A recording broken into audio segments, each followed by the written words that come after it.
Right, welcome back to another episode of Into the Valley. And yeah, 3-0 loss to Stoke City and another capitulation within a few minutes. Not quite as bad as the weekend, but a game that pretty much ran away from us in the first half, meaning it was damage limitations for the rest of the game. What were your thoughts? I think I put a tweet out at half time just concerning. So that's just all I feel now is concern, because this is becoming a bit of a habitual thing. And I'm not going to get too carried away. Now this is 3 losses in a row, which obviously on anyone's book is not good. But you made a point about it earlier, and it's the manner of the losses. I think it is, and Wrexham may be a bit different, but well, I think the Wrexham game it was a first half, second half kind of performance. We're still solid. Yeah, there was some positives when you look back on that one, and it was quite a tight game with a moment of madness. I felt the Southampton game, I was really hoping was a bit of a freak result. Today, I didn't feel it was as. I don't know. I think we've become a team that is so solid to having the softest underbelly you can imagine. I mean, to concede, Southampton we concede 8 goals in 4 minutes. Today we concede 4 goals in 8 minutes. Yeah, 4 goals in 8. What did I say? 8 goals in 4 minutes. That would. That would have been. I think we'd been really, really concerned if that was. Yeah, that would have been an abomination. No, and then today, after 5 minutes, we're 2-0 down. And I think that's the thing. The one thing we needed from this game was just to get a little bit of confidence. And look, they might still be. Look, Stoke away is not an easy game. They're where they are because they are a decent squad.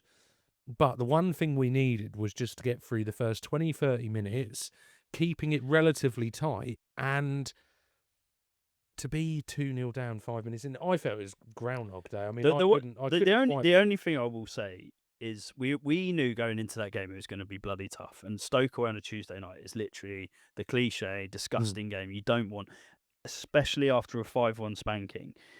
The difficulty with it is that we have folded again so quickly. And the first goal, I can forgive it because I think it was a freak goal. Like he's gone to cross it.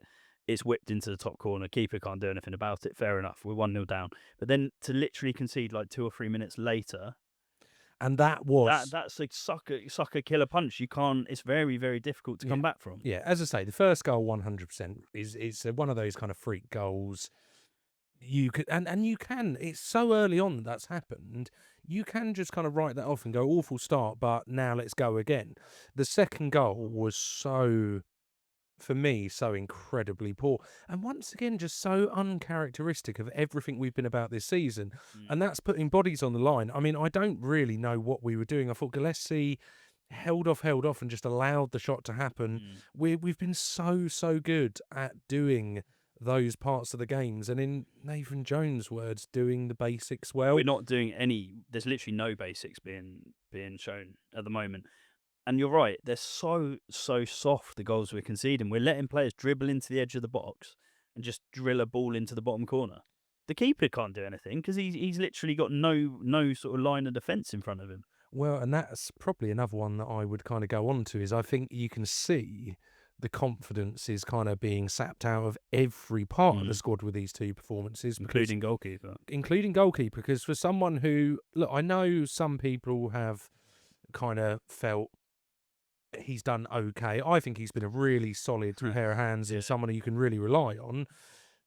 The bit that worried me, and it came before the goal that kind of went in, which I thought was a calamity errors between 2 players, but before that, I think it might have been, whether it was Sorba Thomas or Manhoef, I can't remember.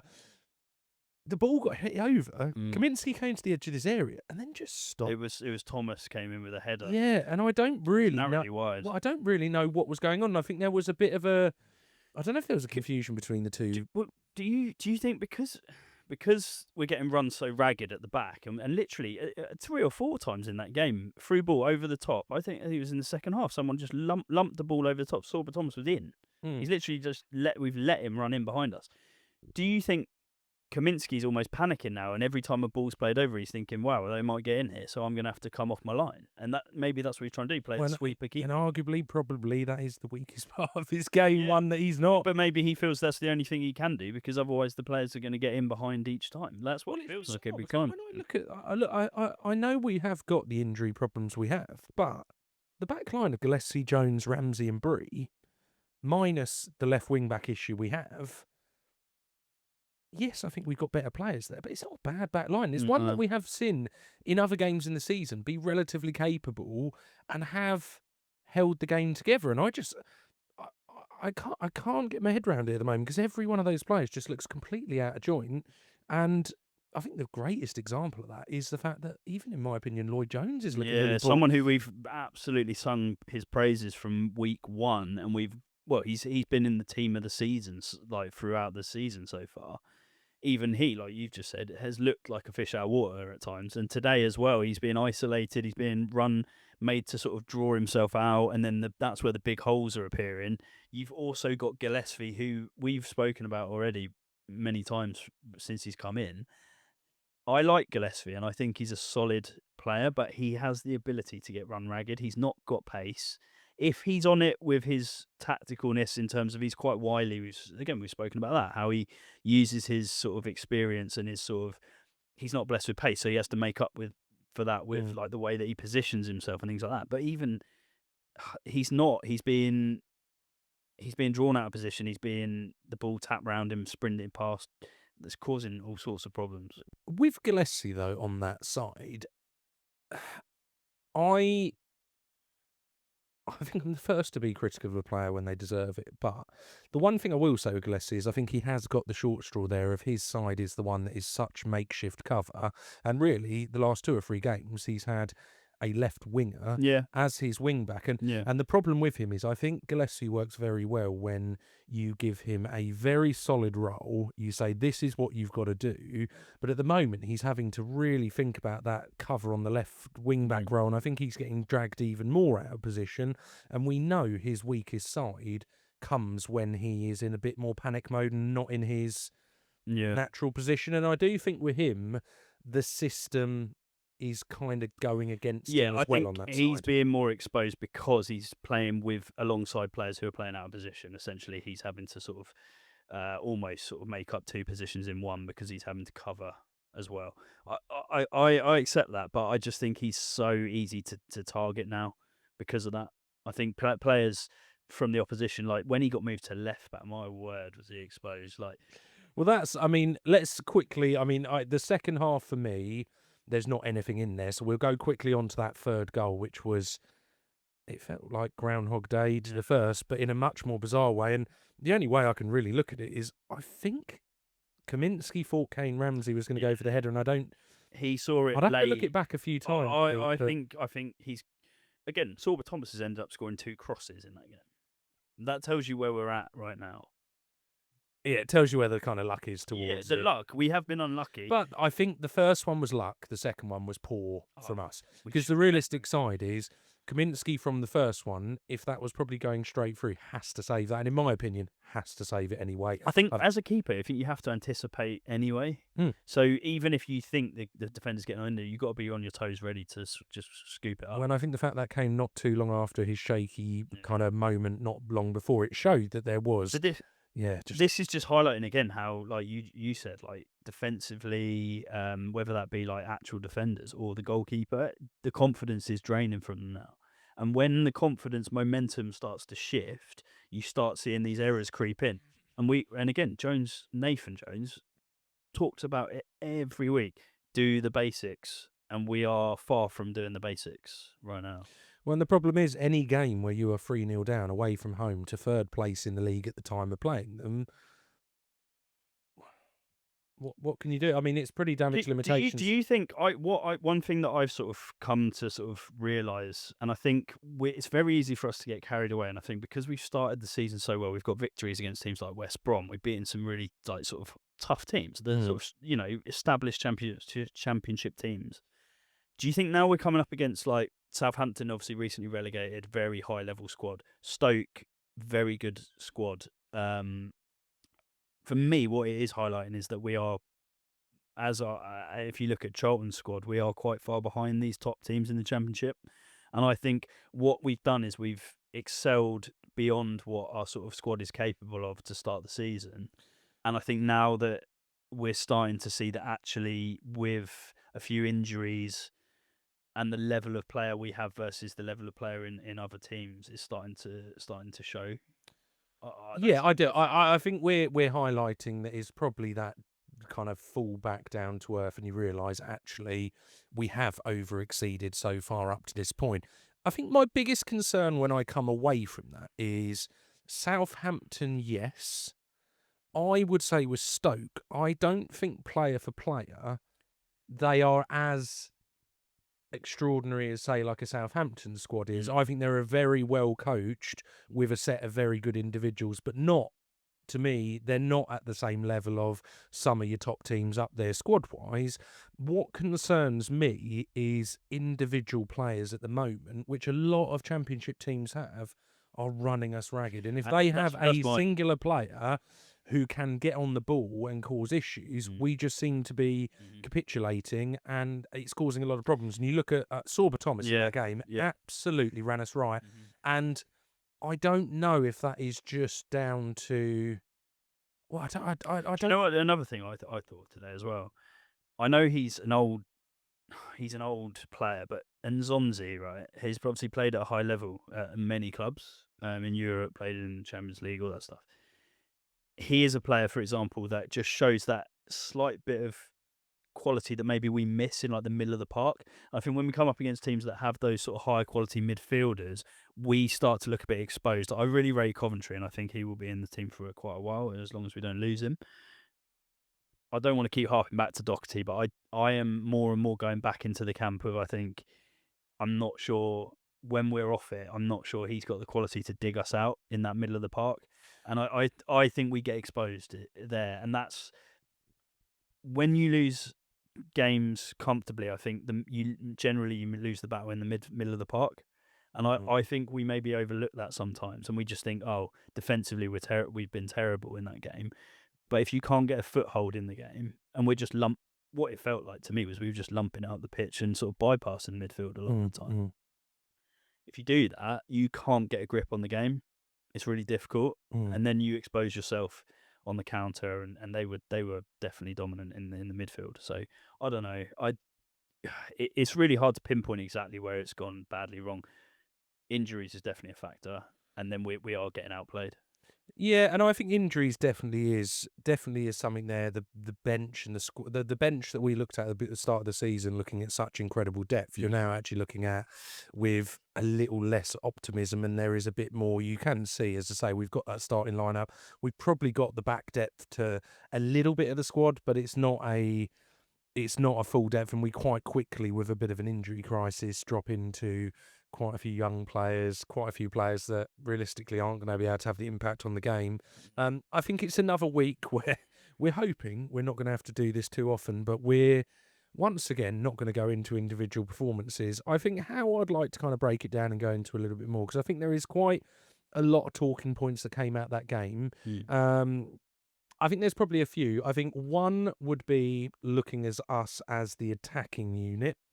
I think the other one can be looking at us on the defensive unit in the structure, and I think that comes between defence, midfield, and even the attacking press. And then I think the final one is what we saw in that game, which I think would be the final one we go on to, but was the absolute tactical merry-go-round we went in that game, which I was quite surprised at, and I think there is some answers to some of it, but I thought it was probably one of the most bizarre. It felt a bit panic stations and a bit like we didn't quite know what to do to counter the issues that were there. Yeah, we'll talk about it. Yeah. So let's start, and I think it's probably the easier to be a bit more critical.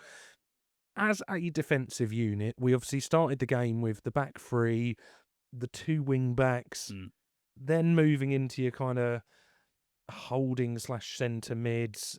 Then we had Berry and Carey as the more attacking mids, and Leeburn as the striker. That's how I saw it. Yeah, that's how it was.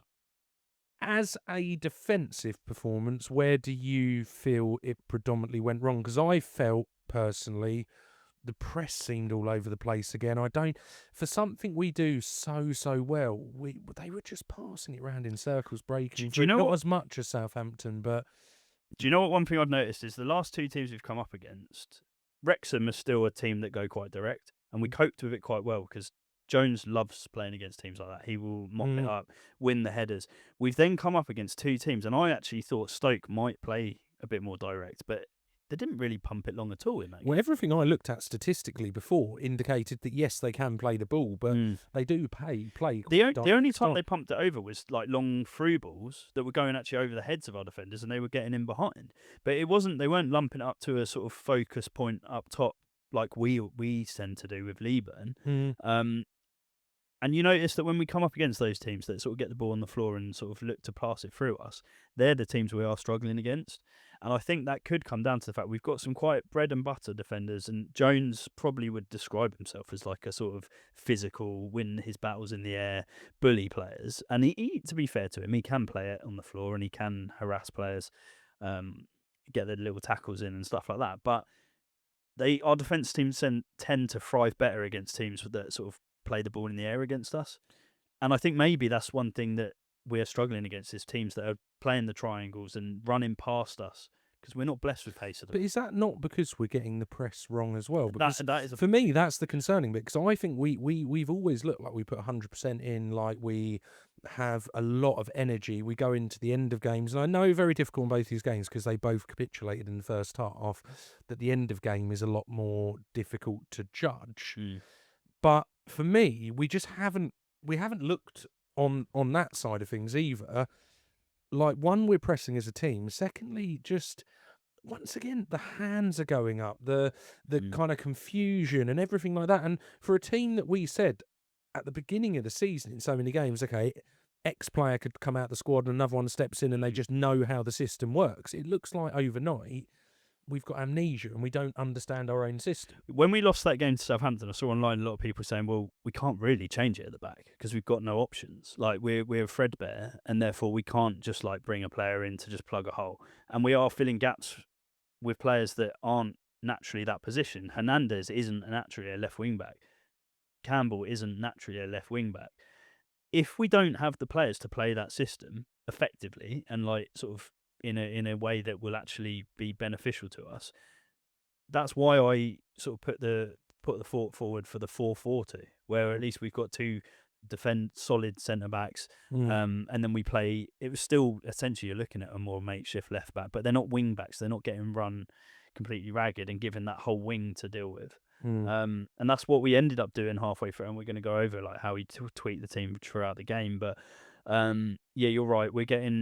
We're pressing the ball and then we're leaving big holes against teams that can pick us off. They've got the quality players to run in and dribble past us. And do you think it's as straightforward as that as to why the partnership of Gillespie, Jones and Ramsey, for me, and this is exactly it, we've seen where Jones or one of them will get very tight to a man. Someone feels in behind, and there was this real sync between it. Yeah. I think Ramsey looks really off it at the moment. He looks very erratic. I saw a period where I don't know if it was just frustration, but every tackle he was flying in like slide tackles, and it would be an element of frustration. I think it was an element of frustration, but I just can't understand that side because, as I say, I think that is where the confidence in the fact you can make a mistake, but your teammates are all together, and that cohesion. I just don't see how that's just erased. Erased overnight, because it does feel like that. The only much as I don't want to beat them with the shitty stick, and really, I suppose we do still have to remember this is only two performances, but we are going into a tough run of games where these kind of teams are going to come up against us, and for me, that is where the alarm bells are. We've got, I think, in the not too distant future, we've got like Brum, we've got Coventry, Middlesbrough, we've got Coventry. I mean, they're all teams that arguably are going to be a little bit more like this. Well, Coventry's going to be bloody tough because they've got a plus 32 goal difference. They can clearly slice teams apart, so we're really going to be up against it. The only thing I will say in defence of the defence is the midfield is not making it easy for us because, like I say, I don't feel like in these games we're able to get a foothold. We've not got those sort of creative midfielders who can just sort of get their foot on the ball, calm it down, and play it. Yeah, like it feels like it's wave after wave, and it really then becomes like a backs against the wall. And if you're not getting a let up, you're getting constant waves of attack. And you've got players like Sorba Thomas running at you, who is dangerous. Even the Juno guy, the guy they had, he was running at us like for fun and drawing defenders out, leaving holes, and they had runners off him. So then we are literally getting pulled apart. And that has to fall sometimes on the sort of defensive midfield / centre mids who have got to get a grip at that middle of the park. What do you, I suppose, on that side then, do you see there being a straightforward answer to that? Because I think the other side of it on the defensive structure and what we're doing, do you also see any blame towards the way Jones is setting us up? I think I would. We had that experimental game, and I cannot remember which game it was, where we dropped Carey into the centre mid and Coventry. We've done it a few times. Yeah, and I'm much more in favour of that, because at least with Carey, if the ball sits in the middle of the park or we get the ball into the middle, he is the player that can get his head up and spray the ball around a bit, and he can also run at people, so he can bring the ball away from the midfield. Doherty, he does what he does, and he can play a simple pass. He's not blessed with sort of being calm on the ball, and he's not really got that creative flair. So then we've got him in the middle. We've got Coventry, who again is predominantly a defensive player. At least if you've got Carey in there, you can sort of bring the ball up the pitch a bit, and then get the ball up to the players that can make an impact up the other end of the pitch. So I would love to see Doherty get dropped and then play Carey in that middle part a bit deeper, to give us that option to get the ball up the pitch a bit more. I feel like the defence is at the moment, they've got nothing when they get the ball out. Yeah, and I tend to agree with that, and I think that probably blends quite nicely into defensively. That covers, I think, most parts to it, and realistically it was poor, but I think you hit the nail on the head with one comment there, which was the midfield, but I think actually a lot of the team, and this is where I do see on a tactical side that I think there needs to be some coaching in and a bit of a looking at this as a big issue, because the one thing I thought in that game was every single time we got the ball, and we now talk about the attacking side, whether that's clearances, whether it's the passing, we pretty much looked every single time, play it across, lump it up, Leeburn flick on. I was getting so frustrated. What the hell is the point in flicking on if no one's running on? Or not winning the flick on. Or not winning, just going through not winning the goal. on, or having a bit of nous and bit of game management that actually no one's around me now, so I don't need to just flick it on needlessly. Who am I flicking it on to? So actually, let's try and take this down. Let's head it back to a midfielder rather than flicking on. And that really frustrated me. But the fact we couldn't, and pretty much I'd say 95% of the time, I think away from one little spell in the second half where I felt like we got on the ball a little bit more, and I think a lot of that was down to Stoke shutting up shop a little bit and taking their foot off the gas. We just gave the ball back to them so easily. Yeah.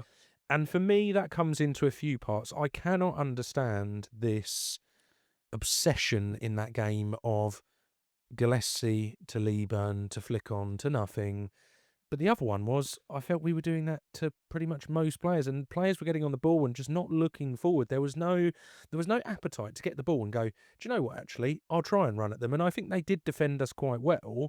And I kind of felt if I was going to feel sorry for any of them, TC I thought was doubled up every time he got on the ball. I think they knew he was the only potential creative spark, and they marked him very, very well, but it was so limited. And but you mentioned about the sort of lumping, so you go from Gillespie, for example, playing a big ball up to the top. But in my opinion, the reason he resorts to that is because we're getting pressed as we're trying to play the ball out, and he's got no option to thread the ball through to the middle of the park.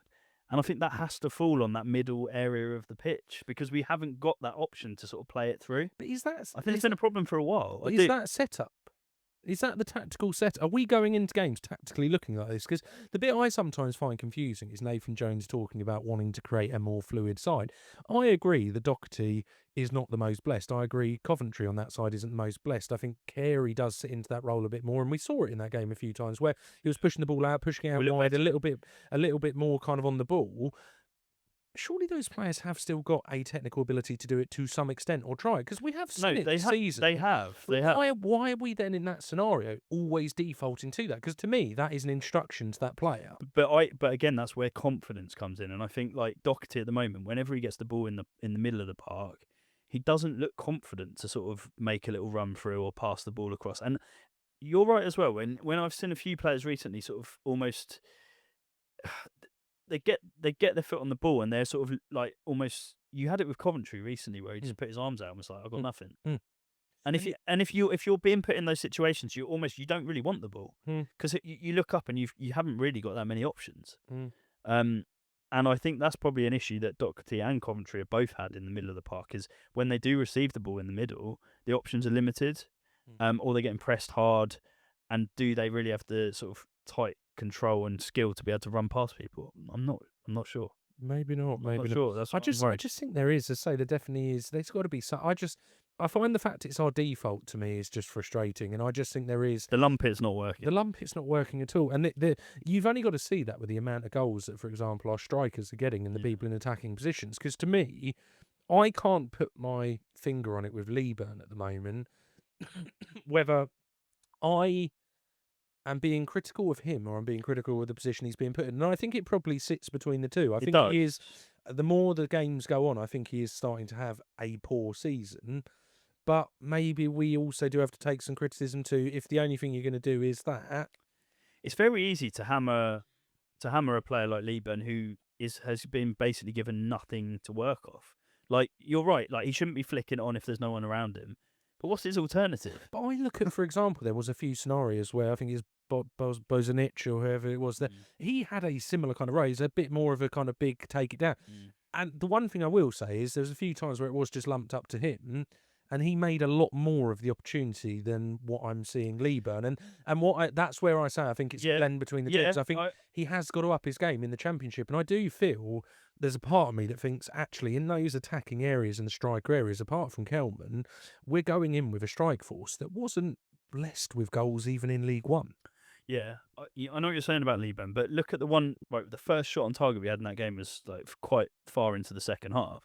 That was from a ball played up, I think, from a free kick. Breeze managed to flick it down, and Lieburn's got the ball in the box. Now, that's where he's actually dangerous, because he was able to sort of chest it down, and fair enough, like, he obviously keep a fairly comfortable save. But they're the chances where if you can get him in the box and getting himself on the end of stuff, that's where he's dangerous. But we're not able to, because every time we lump it up to him, he's sort of just on the fringes, middle of the midfield, in their half of the pitch. He's not dangerous from there at all. But then then once again, tactical. Why are we doing that kind of gameplay, but not coaching the players to be running off? But that's that's where actually then it becomes a tactical issue, in my opinion. Or I think there is a tactical and coaching issue there, because I can't understand why we are hell bent on this kind of flick on. And we saw it. I can't remember what game once again it was, but flick ons to TC where TC's not reading it. Clearly, maybe he's not got what you'd describe as, he's not a natural striker. And I think if you're doing that with Lieburn and Kelman, I think Kelman's got that much more natural instinct to run to where the ball is. Yeah, he's good off the last man. Yeah, I find that side really strange. The other one I'd like to quickly kind of go over as well, James Bree. I thought personally, and it's more that I see him, the more I think this. One, he is a moments, and we've got to get him on the ball in corners. I've noticed. Did we have a corner in that game? Well, I don't think we had a corner. I don't know. Did we have a corner? Did we have a corner? Let's have a little look. I didn't remember one. No. We didn't get one corner. And strangely enough, so it was another one I looked at in the team stats in this season. I think, if not, we're the lowest amount of corners in the league. And to me, corners, free kicks, etc., that's where we're really effective. We have that physical presence.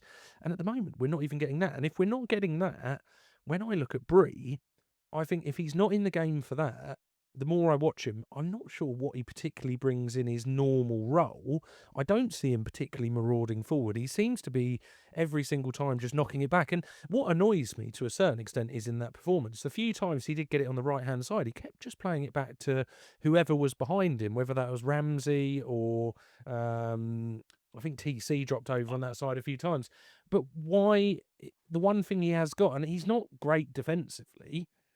So then I look at it and think, why are we not playing for example, in a game like that, getting him off a bit earlier and getting Apter on, for example. Yeah, Just yeah. I think they defended us very well. So I actually think we did have a few chances down the right hand side, and Campbell was sort of trying to get wide and sort of get the ball, but he wasn't given much space to run at their defence. And I think Bree was trying to play him through a few times, and their wing backs were defending him well. So I think even when we did get those opportunities to sort of try and play it down the wings, we didn't really break through. do you not find though? I find him a little bit just kind of playing a bit meat and two veg kind of But I don't mind. player in that position. I don't know. I don't mind that if we're playing, if we're actually getting our foot on the ball. Because if we're getting our foot on the ball, then he gets time to whip those crosses in that are dangerous, and that he can pick players out, and that's where he is dangerous. Maybe, yeah. And I think, but the reason he's not being, we're not seeing him be as effective as we've seen him in the previous games, is because we're starting to get dominated in games. And if you, it's pretty simple. Like if you haven't got the ball, you can't impact the game with it, yeah. So how many times did he get his foot on the ball to be able to cross the ball in, or have the space to be able to cross the ball in? And it's all because we're losing our battles in the midfield regularly now, and I feel like if you're overrunning the middle of the park, it's such an uphill battle. You're literally feeding off scraps. It's frustrating. It is. It's very frustrating. Yeah. Well, look, I think that covers the attacking side. Let's move on to. I think we've probably got a couple of talking points about the game, and then we can leave it in the past with the Southampton fixture. But the tactical side, which I thought was quite an interesting one, I felt like we went through quite a number of formations. Nothing really. It seemed a bit panic stations. Do you know what I thought happened? Is we went 2-0 down after 5 minutes, and then we were 3-0 down at half time again. Like, what I would say is, I think Jones again was pretty worried about it becoming a bit of a like 3-0. You could argue is a spanking anyway, because you've lost comfortably. But he didn't want another 4, 5, 6 in one game, and I think that's why going to the 4, because he changed it to a 4 at the back with like a diamond in the middle, and then still keeping Leeburn up top. And I think he did that to try and shore it up a little bit, and just sort of. But actually, it backfired again in a little way, because when we had Gillespie was really then. Well, and I think there was a point where Gillespie was, but there was a point in the second half where we changed to. It was when Nibs came on, Tanto. When they did, and we went to a very narrow diamond. My God, their wing backs had an absolute field day, and I think there's a time where you can test that. And I there's another part of me that thinks he felt it was a game where he could test a few things out, maybe trying to find the answer going into the Coventry game of what might actually stick a little bit better. But that, at that point, opened up the floodgates. So that's terrifying, the prospect of Gillespie being squared up by one of their quick wingers, and we saw it. He may as well have just put his arms out and go, there you go, why don't you just run past? Well, it was. He couldn't even block the. He couldn't block the guy with the winger was sprinting past him and had probably like 10 seconds to cross the ball across, because Gillespie was left in the dust, and there was no attempt to try and sort of slide across and block the cross. And yeah, you're massively exposed then. So looking at because we did go through a few little tactical setups there. I suppose taking them into account, where does it leave you coming out of that game, coming out of the Southampton game, as a tactical setup? What have we got to do to try and shore things up? Because I can guarantee if we go in with that initial mentality of either this game or the Southampton game, we will be in the exact same scenario again. And as much as I think we are going into, after this Coventry game, we will have come off the back of 3 very tough games, but getting what I would describe as pasted, and 3-0 doesn't probably give you as much review, because I think the fact it all happened in that first half in a very similar manner, I think is as sapping as losing 5-6-1. The fact that's happened now 2 games in a row, if you have a third one in a row, that really starts buggering the morale. Have Stoke taken their foot off the gas, similar to how Stoke did? 100%. They're 3-0 up at half time. 100% they did. And if they were going hell for leather the whole game the way they were in the first half, I'm sure that would have looked worse. And like the Southampton game, I'm sure they could have made it worse. Every team is looking at a 46-6 and a tight run of fixtures coming up and want to rest. Those teams that are like 3-0 up, 5-1 up at half time, they're making wholesale subs about 60 minutes in, because they know they've comfortably won the game, so they're able to rotate, which again changes the game. But So in answer to your question, like how do we sort of look at setting up after that? Hopefully, I saw Bell made the bench. I'd love to see him come back in. I don't know if he'll be fit enough. If he comes in, we've got a few more ways of setting up at the back because you can then look at. Gillespie's worrying me a lot now. I think we're getting exposed I think regularly. Bell has to come into the centre back rather. I don't think he would have the legs. And No, especially coming but back to fitness so at the point. way I would, if he's fit enough, I would go Ramsey, Jones, Bell, and you've got two pacey either side of Jones who hopefully could then dominate the middle. You then go over. You probably have then Bree on the right again, so out wide, and then left back still an issue. Whether you go Hernandez back in there, I don't know. That is Campbell, huge. I don't know, Campbell or Hernandez. It would have to be to plug the hole again until we get Edwards back. That I'd be more comfortable with that middle in the middle three. I think Bell coming in, you're right. I think Bell it would make a difference. He has got the pace. He's good in the air. He's good at reading the game and he can recover. Gillespie, if someone gets in behind him, every time I'm like, he's not getting anywhere near. It's problematic. At least with Bell getting back into that back line, we've got a bit more pace. We've got someone that's got a bit more experience. But I don't know. I don't know if he's going to be fit enough. If he's not, then we are looking again at probably a Gillespie, Jones, Ramsey. Well, I think what we're seeing, and I think the interesting thing, I'm very intrigued because I think for the last 12 months or give or take, as Charlton fans, we've been relatively spoilt where these games they sporadically come in and we do have poor performances. But I think for the first time, I do look at it and think Nathan Jones is probably, in no way is he under pressure. Not a chance. I mean, the realistic side is we always knew this time was coming at some point in the season. I'm just very intrigued to see where he goes with it because I think there is a few different avenues and there is some real problems in there. I think it has highlighted that probably January is going to be quite important for us as well. I think the final talking point I'd like to go over with this game that we hadn't kind of mentioned at the beginning, but one I'd like to come into is the substitutes. And for me, there's probably two or three players in there who, I don't know, I'm just starting to get more as individual to talk about them. But Tanto, I'm starting to get personally a little bit disappointed with what we're seeing of him. I just don't know. I'm not so concerned. What I see him as, and I said this about a few players that I think we brought in, and I think Nibs actually falls into the category as well. He obviously is another one that came on today. I think they're seen as projects. They weren't signed, and I think that is again a barometer of where we are as a squad. I think we've got players with quality, but they're raw, and they've been brought in to sort of build up to a level in a couple of seasons' time. He wasn't ever brought in as a finished article, and I feel like Nibs is in that category too. And I think when you're bringing them on, I don't think you can expect. I think you have to have that in mind when you look at how they have performed so far. One, they're coming into games with less match fitness, and when you come on as a sub naturally, it's harder anyway to make an impact. But with Alaf, for example, he got that goal at Sheffield, so he scored. But that, to me, the only thing I can really say this season that I think I can of note say he did particularly well was that, and I think there was another game where he bullied off the ball, got it to Carey, and Carey hit that absolute screamer. I think it was the Blackburn game. The only thing, I think the thing I'm probably more getting towards with these players is, I looked at the beginning of the season thinking, oh, what brilliant depth we've got on the bench. I think I'm just getting a bit frustratingly. I think we're realising maybe that isn't the case. Well, no, and that's the thing. I think I'm getting frustrated at the depth we thought we had on the bench. Realistically, they're not making huge impact on games. On games where we're not playing very well, I know the games like this Stoke game and the Southampton game are a bit more freak because the whole morale is sapped out in the manner in which we've done it. But even games where it's been 1-1 or 1-0 down, I don't feel these players are coming on and having that much of an impact. I think Nathan Jones is aware of that though. He's not going to come out and say like I haven't got the quality on the bench. And don't get me wrong, those players are capable of making impacts. We saw Nibs on his debut scoring the winner. They were able to.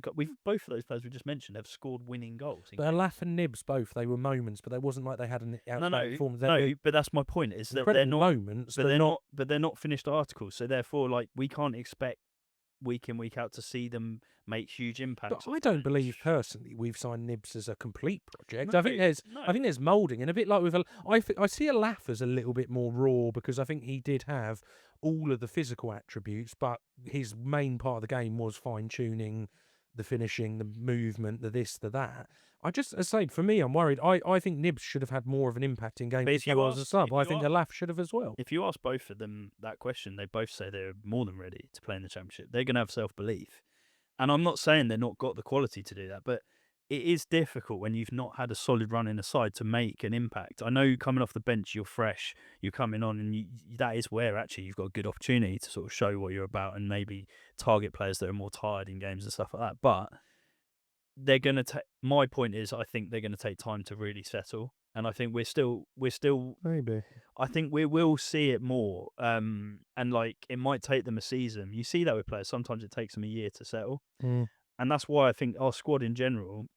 We've had a lot of players come up from League One who have got a lot of quality, but maybe need a bit of time to sort of get used to the Championship. Do you feel then, in that regard, we're maybe lacking a little bit more of the experience? Yeah, 100%. Experienced Championship heads that Why do still you have think a bit it's of like quality? bring Luke Berry in? Yeah, it's the reason because we need that sort of experience. Godden not being in has been a real killer. I think Godden could be a huge one to come He'll be back a big player when he comes back yeah. because he's another player that is used to the division. He knows how to get goals, and all of a sudden you've then got an outlet as well, someone that can find the back of the net. I think the squad predominantly at the moment, the biggest thing we're lacking is, and I thought at the beginning of the season we'd answered this a little bit more as we have in the past, but creativity is the one thing I think we're massively... We've said that from the get-go, to be fair. But I felt when we started the season, it felt like we were maybe starting to click a little bit more towards that, and I think we've maybe sat on the fact that Sonny Carey has taken a lot of that role of scoring, but actually he's not the sole answer. He still needs the players around him, and as a squad we need to be more creative. The other point I was going to make is, look what happens when we start looking really exposed. Again, another player he turns to. All of a sudden, Rankin Costello's starting to get game time. Now, don't get me wrong, I've not been massively impressed with him, and I think he's been quite sloppy. I thought he looked really... No, he wasn't great again today, but what my point is he's another player that Jones knows has played 100. He's played over 100 games for Blackburn in the Championship. So he's another player that he knows he can bring on that actually knows how to play at that level, and maybe he's thinking, right, we need to get some more experienced players in there to sort of settle it a little bit and get off it on the ball. But again, you're bringing a player on that's played barely any minutes. So it's difficult. It's not, you can't just come into a side and automatically sort of run the show. And I guess also, especially the one, I think Rankin Costello's looked pretty terrible, but he has had very, very limited minutes. And of the two games to come in and get a few more minutes in, that's pretty horrible. I think he came on at 5-1 and 3-0 or 2-0. I don't know. But like he's coming on in games where we're out of the game, basically. So then he's just coming into firefight and just sort of break the play up. Yeah. It's really difficult. But yeah, we're not in a good place, and I think momentum in football, we've spoken so many times about how momentum's huge, especially in that league. Coventry away is a disaster of a game next, to be fair. It is, but it's also a game we could go and, who knows, we could go into and shock. So I think that's where we'll move on to next. We've the counselling session will finish here for Stoke and Southampton, hopefully left in the past. And we'll move on to now the positive side of the video. Coventry City away. I mean, they are, when you look at, they've got Asante Thomas, I think, top scorer in the league. Yeah. He scored like 10 plus goals. 10 goals, 3 assists. Yeah. Ellis Sims 3 goals, 2 assists. Scored another worldie, I think. Sakamoto, 4 goals, 3 assists. Torp, 7 goals, 2 assists. It's just Haji Wright, 8 goals. I mean, they are, of all the teams at the moment where we are just capitulating and conceding goals like no tomorrow, they are probably the opposite of what we want. You are right, though. Weirdly, as Charlton, it's the sort of game that you wouldn't put it past us to go there and do something. I'm not saying that's going to happen, especially after what we've witnessed the last couple of weeks. But you never know. How do we answer that? I mean, that I think the most important thing for me, and we said it in the last game, and I think it's what disappointed me so much today. And look, I don't want to be too ultra negative about this because I do think we have to remember this season is a big picture, and the big picture is staying in the league. And I've always said that from day one, even when we were having a bit of a better run of form, we will go through these tougher periods, and that might involve needing to learn from what we've learned this side of the year, and in January getting some reinforcements in certain areas to make sure we don't drop as far into it. I think the biggest thing is performance, and I think what we've seen today was it's not what we know from Charlton. It's not every player putting their absolute everything in. And if those players are limping off, having given everything they possibly can, I can then go off and go, yeah, do you know what? We lost 4-1, but they put everything into it. And the last 2 games, I cannot say that about this. The thing is as well, if we play the way we've played in the last 2 games against Coventry, they are the most free-flowing team in the league right now. Do you think you counter it by dropping in ultra defensive, or do you not think we've got the ability and the confidence to? I think that's what I thought we were going to do tonight, to be fair. And I think it was mentioned. Maybe we tried. Well, if we did, we didn't try very hard. I thought we were going to just set up and be really aggressive in that game and just like block the ball every opportunity, just make it really bloody hard for them to score, and we would have taken a 0-0, which is, if you set up for a 0-0 tonight, every Charlton fan would have taken that. Just get the sort of Lloyd's fit. Like, I think even a 1-0 loss or something like that, where we had where we looked like we weren't just letting them slice us open like we did in the last. Well, I think we could even forgo some of the creativity issues if we just looked a little bit more like our solid self. It's the carving apart that's the issue. And if I'm looking at the Coventry game, where the biggest concern would come is the side of Sakamoto, as we said, 3 assists, 4 goals, with the person running behind him, Van Herwig, who has got 5 assists, running against Macaulay Gillespie. But like Jones has got a massive headache at the back, and I think if we take another beating, which is a strong possibility, he will. I think in his post match, he will just, the only card that he can play is, that we're threadbare at the back. There's not. It's sort of out of my hands a little bit at the moment, and we're just having to roll. Do you think, as Charlton fans, we do have to maybe accept that we are an element of that? We are predominantly a League One squad. Who, when we went up last year, a lot of people, we kind of took the league by surprise and put. So it's not like we were at the a few more years down our development with a much more stronger, fleshed out squad. We came up with a relatively threadbare squad anyway. We've invested very well, but it is still a squad that we've added to. So that those issues are being highlighted now. And do we, as Charlton fans, actually have to say, do you know what? Suck it up, deal with it. It is going to happen. We haven't got that real quality, consistent championship squad. 100%. And almost say we need to kind of just accept that these games are going to happen and it's part of the process. I genuinely refuse to be drawn into the sort of Twitter meltdown of like, we're in a relegation scrap, blah, blah, blah. Because you get the doom and gloomers who are going to massively say, like, we're shit, basically. We can't defend. We're in big trouble. I do have to always go back to where we were a year ago. And I will keep saying it because, like, being in League One was horrible. And, like, we had days in League One where we were getting outplayed. And at least this time we're getting outplayed by teams with real quality. When a lot of players in this squad are players who were part in that December where we were languishing mid-table, and that probably alarms you more so too, the fact that this squad is not quite. But my other point I was going to make is when we didn't envisage the amount of investment we had in the summer. I don't think many Charlton fans thought we would get the sort of players we managed to get in. And even with that, we're not quite up to it when we come up against these top teams. So that just shows you where we're at. We're able to massively strengthen in the summer, and we're still quite a way off it. So that's where the club is right now. We can't expect to. What more could they done recruitment wise in the summer to really strengthen? They did pretty much. I can't have asked for more. You'd have to be mad to think. Like, I think the only thing maybe where I think every transfer window you learn a little bit more, and some of that's not just about the investment you put in, but where you maybe need to go to next in the future, is I think we are maybe just. When we talk about like an Nzonzi, who's not a prime example, but someone who's a bit older, and I look at players like Barry Bannon in the league, I think we maybe sometimes do lack those. We do, but that takes time. Like you've got to also prioritise. Like we needed to strengthen the back. We did massively, to be fair. We've strengthened the goalkeeper. We've done it like categorically. Jones has picked out positions we need to focus on first. That will come, and I think that's where again we comfortably stay in the league this year. Fingers crossed. We build again in the summer, and all of a sudden, then those couple of seasons in the Championship, we start to really develop a real nucleus of quality. And I think it does. And you've only got to look at this season with Oxford sitting down towards the bottom of the table, Portsmouth as well. I think Plymouth, when they came up the first time, they had a pretty decent first season, and then capitulated the second. I think it does take probably a good 2 to 3 years. And there is the freak examples of clubs that just pump silly money in who do accelerate a lot quicker than that. But predominantly, it does take probably 2 or 3 years to get the nucleus of a championship squad, where then, in the summer or in January, you're adding a Sorba Thomas. You're adding a singular player of quality that you maybe spend 4 or 5 million on, who is going to really accelerate that to the next level. We've got the lowest wage budget in the league, right? We fair enough. We spent some money. I think we spent like way more than I expected. To be fair, it was obviously in the millions, like which we've not seen for circa years. around 10 million. Yeah. I think they think. So again, that's what I say. Like we can't really expect more from the owners in terms of the investment we had in this summer, but also like I keep going back to it, but we're coming up against teams with players on like 3, 4, 5 times the amount of wages that our players are on.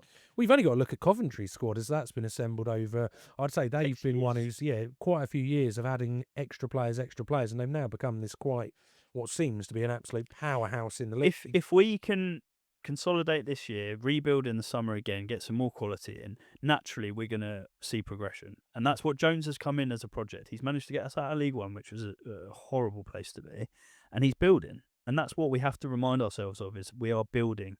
And we're going to have these days where we're outplayed and we're played off the park. The only thing is we can't make a habit of it week in, week out, which I'm hoping we'll be able to spin that. And I think that's what was disappointing about today. And if it happens again, the next game, you've then got 3 games in a row. It starts to create a little bit of a routine. And once it becomes a little bit more in your mindset, those players will be going into the first 10 minutes of games a little bit nervy. And it starts to create this atmosphere. Even at home as well, because the Valley's been a fortress. But if the fans start getting a bit twitchy, it gets a bit horrible, doesn't it? But... Well, I think the final one to probably bring up is the league table again. And I think this is probably one that highlights, if anyone is feeling in that kind of free-falling spirit of we're now struggling and we're in a relegation battle, you probably have to realign as to where we are, because we are sitting 10 points above the relegation zone and we are sitting currently 3 points outside the playoffs, albeit we're sitting 14th in the table. Yeah, and also we're 10 points clear of the relegation zone, but that's after a run of pretty tough games as well. We're going to have some nicer fixtures coming up. They're all tough, let's be honest. There's not an easy game, but we will have played Ipswich, Southampton, and Leicester. So we've played the 3 teams that have come down. Yeah. We've also played, if you look at actually the top 6, we've now played Stoke, we'll have played Coventry, we've played Preston, we've played Bristol City, we've played Derby, we've played Hull, and actually the games we've got kind of more coming up. Your Pompeys, we've got some games in there where we can definitely start to pull together some points. But also, as I say, we are sitting mid-table in the Championship. That is a bloody good It's not panic stations is definitely not where we need to be right now. We just need, but what we do need to do is probably get Coventry out of the way. And if we lose that, no one's going to be too surprised. They're flying high. It's the games after that we need to start getting a grip. We just need to plug the kind of bit of free fall. We are in a minor sense of that, and you just, before it gets too extreme, you just need to get on top of it. So, well, let's move on to, as I say, Coventry Saturday. So we will be back. Sorry, these have been a little bit more on the depressing side the last couple of weeks, but we'll be looking at the Coventry game episode coming out next Monday. One thing as well, always, if you have enjoyed the video, please do remember to like and subscribe. It really helps with supporting the channel. We'll see you on the next one.